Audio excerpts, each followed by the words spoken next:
I think we're live. It says live. Hi, we're live. One day I'll figure this out. Um, and then we will have no hiccups.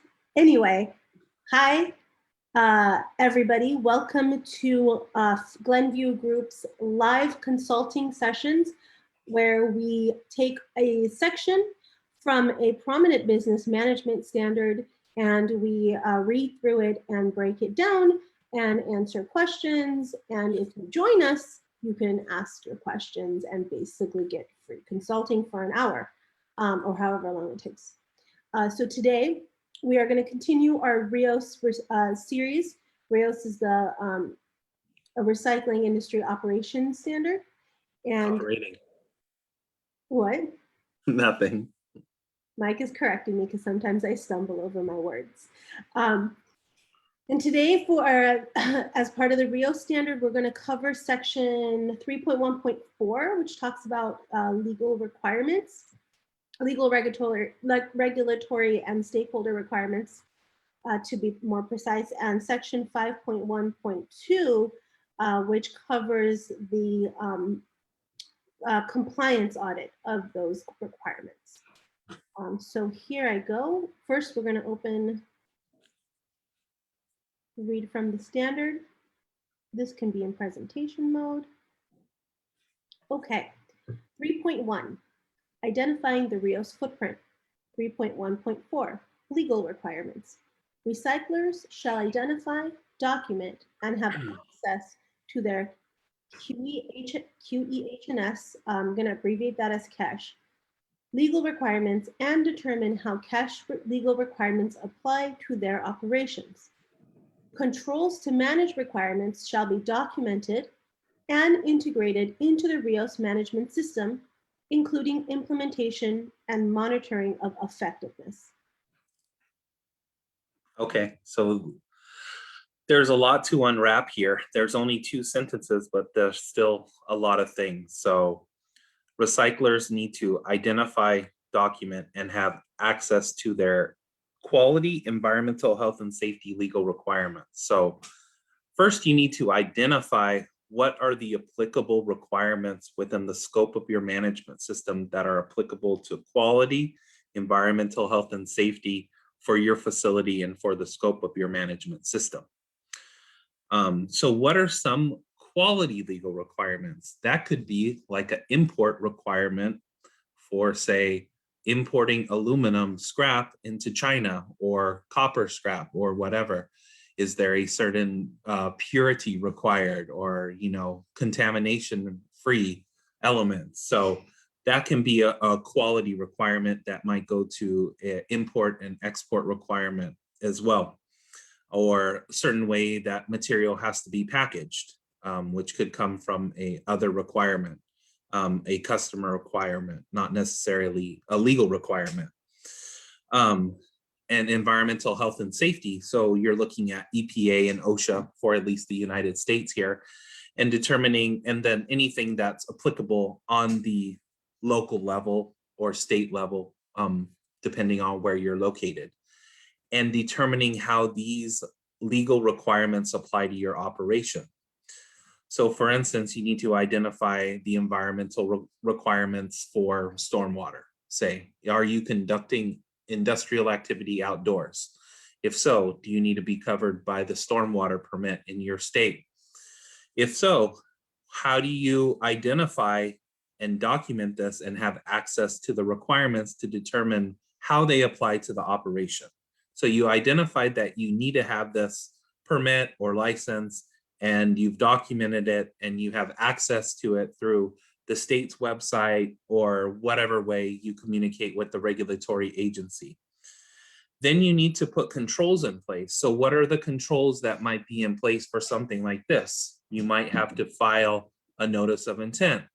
You might have to file an annual report. You might have to get a license or a permit. You might have to do some form of monitoring, like on a monthly basis, or have a plan in place. So all of those things are what you need to have documented in your cash legal requirement section here for the footprint. Some of the things like monitoring on a monthly basis or filing an annual report on an annual basis are the controls that ensure that you're complying with that obligation. It might also be other things that you're doing additionally, like controls or managing stormwater. Could be that you've got a sweeper to pick up metal shavings at the end of the day and you run that. So so your controls can be more than the basic minimum legal requirements and can be best practices in order to help mitigate your effects to the environment and to protect worker health and safety. So those are some of the examples of controls that both may be regulatory required as well as best practices that you're implementing in order to best control how you comply with a particular quality, environmental, or health and safety legal regulatory requirement. So my question is, what about training in terms of a control mechanism? Training is always a great control mechanism because getting people aware to how to properly manage that compliance obligation is going to be probably one of the best ways to put a control in place. Hold on just 1 second. Sure. So to piggyback off of that, so general awareness is very important when you are dealing with making sure that when it's not in your control, so management, you know, like you don't deal day to day with the activity that is being performed in your warehouse, right?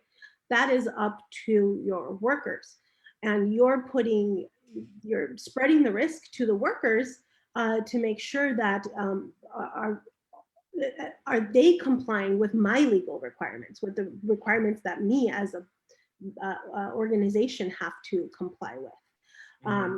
And so awareness of those requirements that trickle down to the people who are performing that activity is very important. So as part of your training, we encourage, of course, if signage, if it's practical, and also implement those things as part of your monitoring for effectiveness. So for example, if you have a monitoring checklist with all your with legal requirements listed in there that you're walking through every month, and for example, checking if you're making sure your fire extinguishers are charged and making sure you have the appropriate OSHA signage up, for example, you can also put in there in your monthly checklist that, you know, we do mini audits or mini observations of workers to ensure that they are also following the legal requirements. And if they're not,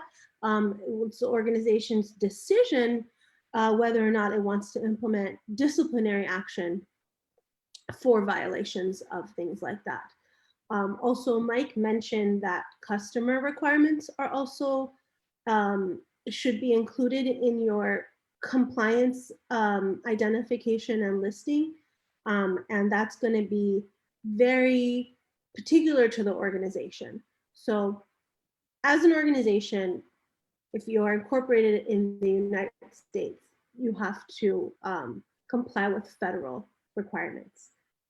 And then if you get more granular, your state requirements are going to differ from state to state, although many of the OSHA requirements kind of overlap and match with the federal requirements, unless you're living in a state like California, where it's like a little bit more strict and has additional requirements on top of that. For example, having a injury and illness prevention program that's documented and has records of aspects and hazards, things like that it could be dependent on the laws of your state. And then your city may require you to have a business license or a DBA or a tax ID number in order to be able to operate. And so it gets really, really specific to the organization, where you're located, who has jurisdiction over you.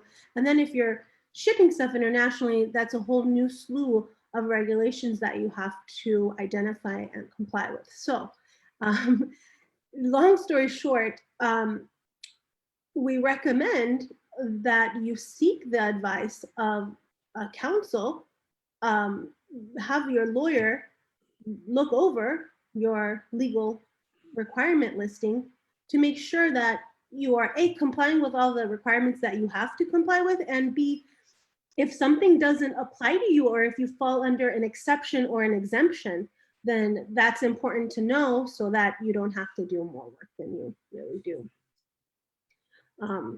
So is there anything else that, Mike, you want to add with regards to this section? No, I think that's good. Okay, so now we're going to jump to the compliance monitoring requirement just as soon as I find it. Come on, PowerPoint. Okay. So after you, as an organization, identify, control, and implement the legal requirements and weave them into the day-to-day operations, both for your workers and yourself, then we do compliance. So 5.1.2 cash compliance. Recyclers shall establish a written plan to evaluate compliance at least annually to applicable cash legal requirements and other relevant stakeholder requirements. Compliance evaluation plans shall consider the auditor's competency in legal requirements. Results shall be recorded and actions taken to correct non-compliance. So first sentence here says that you shall establish a written plan. So that's kind of like having an audit plan, a documented audit plan of when you're going to evaluate compliance. And that needs to be done at least annually. And we were looking at section 314, which is legal requirements here. But this compliance evaluation is both applicable to cash legal requirements and other relevant stakeholder requirements. So whereas the quality requirements that are legal, like import requirements to go into another country with certain quality levels or no contamination levels above blah, blah, blah, are legal, statutory, or regulatory requirements, other relevant stakeholder requirements could be the things that Asal was talking about in regards to specific customer requirements that you're working with. So those things also become a part of your compliance obligation. So that's kind of something that needs to be audited and looked at during so that's a whole nother element of the footprint that we're going to get into as we go through. There's another portion of the footprint that is, aside from your cash legal requirements, talks about identifying relevant stakeholder requirements. So both of these things need to be audited annually during your compliance evaluation. And this compliance evaluation needs to consider the auditor's competency and legal requirements. So what kind of training, background, experience, or education does the auditor have? It doesn't say that they must be independent, like the internal auditor clause. So if you are a qualified compliance person, you can audit the compliance of your organization on an annual basis. But you need to have the audit plan in place, define the auditor competencies, have evidence of that, and record the results of this audit, as well as actions taken to correct non-compliance. I have kind of a pet peeve in the ISO RIOS world about non-compliance versus non-conformance. So non-conformance is a non-fulfillment of a requirement of a standard or your own internal management system. Whereas non-compliance is a non-fulfillment of a legal regulatory requirement. So those things should be kind of separated. And so you will take action to correct the non-compliance through your corrective action process, which is usually in place to correct non-conformities. Nevertheless, since it's a legal compliance audit, you're correcting a non-compliance here. Yes, so yeah, wording is important. And so I just want to like kind of get into like if you can explain what evidence that you would like would qualify for establishing whether or not the organization complies or conforms to a specific requirement. So if we're going to like their stormwater requirements or obligations, if they are covered under the permit, then they should have done a certain amount of monthly monitoring, or this is in regards to the industrial general permit for California. They should have done some monthly monitoring, taking a certain number of samples at different times of the year, doing a annual comprehensive site compliance evaluation, filing their annual report. So in their legal compliance plan, they should have all these things documented so you can check to see, okay, looked at their samples and they took the requisite amount of samples, but it depends on how deep you want to go. If you want to go even deeper, you can look at their sample, the parameters within their samples, and see whether or not they've exceeded any of the parameters and are out of compliance with their with the requirements of the IGP.